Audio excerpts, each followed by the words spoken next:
অজুর পরে কালেমায়ে শাহাদা পড়ার ব্যাপারে অনেক ফজিলত রয়েছে, এটা পড়ার নিয়মটা কি যদি বলতেন?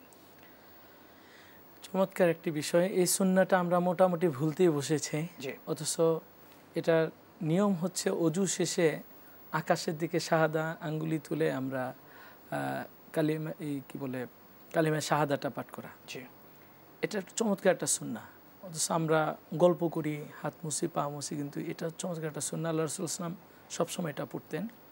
আমাদের উচিত হচ্ছে অজু শেষে আকাশের দিকে শাহাদা আঙ্গুলি তুলে আমরা কালিমায়ে শাহাদা বা আকাশের দিকে তাকিয়ে শাহাদা কালিমায়ে শাহাদা আমরা পাঠ করবো। এটা হচ্ছে সুন্নাহ, আর এটা পড়া আমাদের জন্য জরুরি নিঃসন্দেহে। শুকরান, জাযাকাল্লাহ। আমরা আরেকটি প্রশ্ন নিচ্ছি।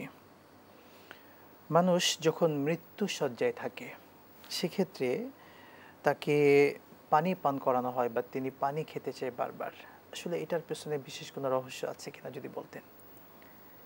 মৃত্যুর সময়টা অত্যন্ত কঠিন একটা সময়।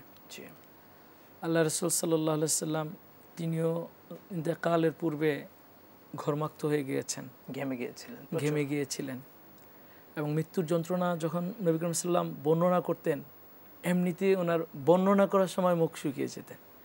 তো একজন ব্যক্তির যখন মৃত্যুর গড়গড়া শুরু হয়ে যায়, তো তার গলাটা এমনিতে শুকিয়ে যায়।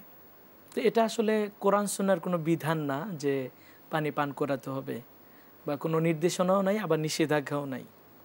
একটা কথা আছে আমাদের দেশে প্রচলিত যে মরার সময় মুখে পানি দেওয়ার মতো কেউ থাকে না। এটা একটা মানবিক বিষয়।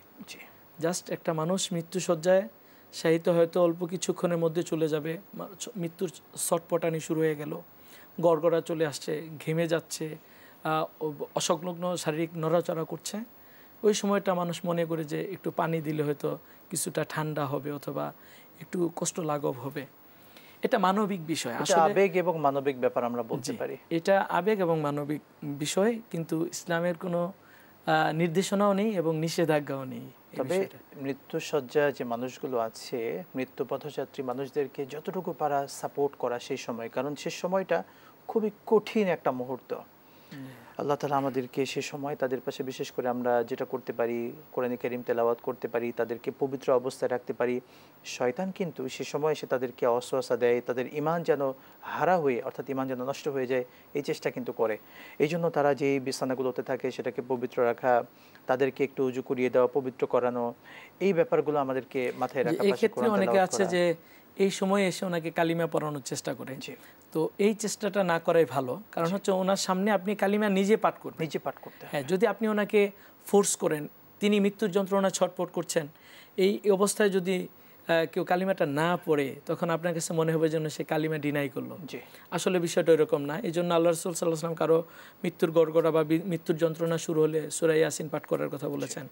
আমরা কোরআন তিলাওয়াত করব, সূরা ইয়াসিন পাঠ করতে পারি, অথবা আল্লাহর কাছে দোয়া করতে পারি, আল্লাহ তার মৃত্যুর যন্ত্রণাটা আপনি সহজ করে দেন, মৃত্যুর যন্ত্রণা কমিয়ে দেন, এই ধরনের দোয়া করা যেতে পারে। আর পানির বিষয়টা তো আসলেই, তো আমরা শুকরান, জাযাকাল্লাহ।